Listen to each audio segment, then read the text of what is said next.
Black Beauty, Chapter 21, The Parting. Now, I had lived in this happy place 3 years, but sad changes were about to come over us. We heard from time to time that our mistress was ill.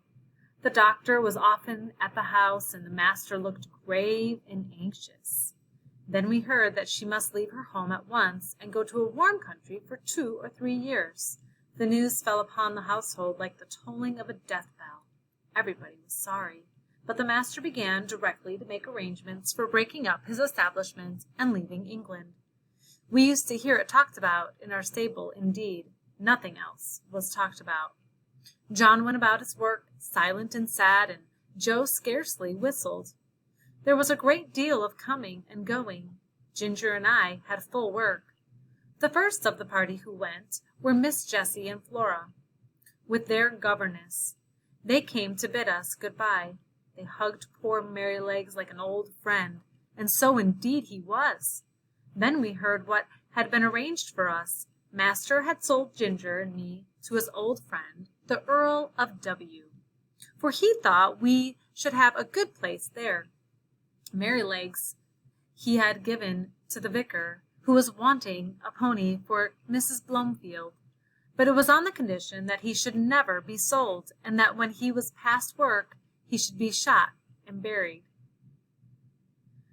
Joe was engaged to take care of him and to help in the house, so I thought that Merrylegs was well off.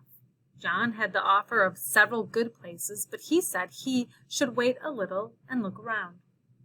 The evening before they left, the master came into the stable to give some directions and to give his horses the last pat. He seemed very low-spirited. I knew that by his voice.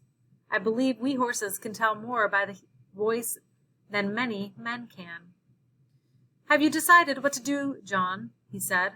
"I find you have not accepted either of those offers." "No, sir. I have made up my mind that if I could get a situation with some first-rate colt breaker and horse trainer, it would be the right thing for me. Many young animals are frightened and spoiled by wrong treatment, which need not be if the right man took them in hand. I always get on well with horses, and if I could help some of them to fair start, I should feel as if I was doing some good. What do you think of it, sir?"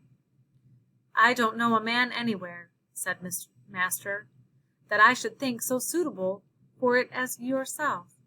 You understand horses, and somehow they understand you, and in time you might set up for yourself. I think you could not do better. If in any way I can help you, write to me. I shall speak to my agent in London, and leave your character with him." Master gave John the name and address, and then he thanked him for his long and faithful service. But that was too much for John. "Pray don't, sir. I can't bear it. You and my dear mistress have done so much for me that I could never repay it. But we shall never forget you, sir, and please God, we may some day see mistress back again like herself. We must keep up hope, sir." Master gave John his hand, but he did not speak, and they both left the stable. The last sad day had come. The footman and the heavy luggage had gone off the day before, and there were only master and mistress and her maid. Ginger and I brought the carriage up to the hall door for the last time.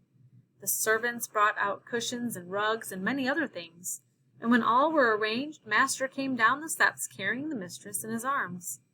I was on the side next to the house and could see all that went on. He placed her carefully in the carriage, while the horse servants stood round crying. "Good-bye again," he said. "We shall not forget any of you." And he got in. "Drive on, John." Joe jumped up, and we trotted slowly through the park and through the village, where the people were standing at their doors to have a last look and to say, "God bless them." When we reached the railway station, I think mistress walked from the carriage to the waiting-room. I heard her say in her own sweet voice, "Good-bye, John. God bless you." I felt the rein twitch, but John made no answer. Perhaps he could not speak. As soon as Joe had taken the things out of the carriage, John called him to stand by the horses, while he went on the platform, and the train glided away, leaving behind it only clouds of white smoke and some very heavy hearts. When it was quite out of sight, John came back. "We shall never see her again," he said. "Never." He took the reins, mounted the box, and with Joe drove slowly home, but it was not our home now.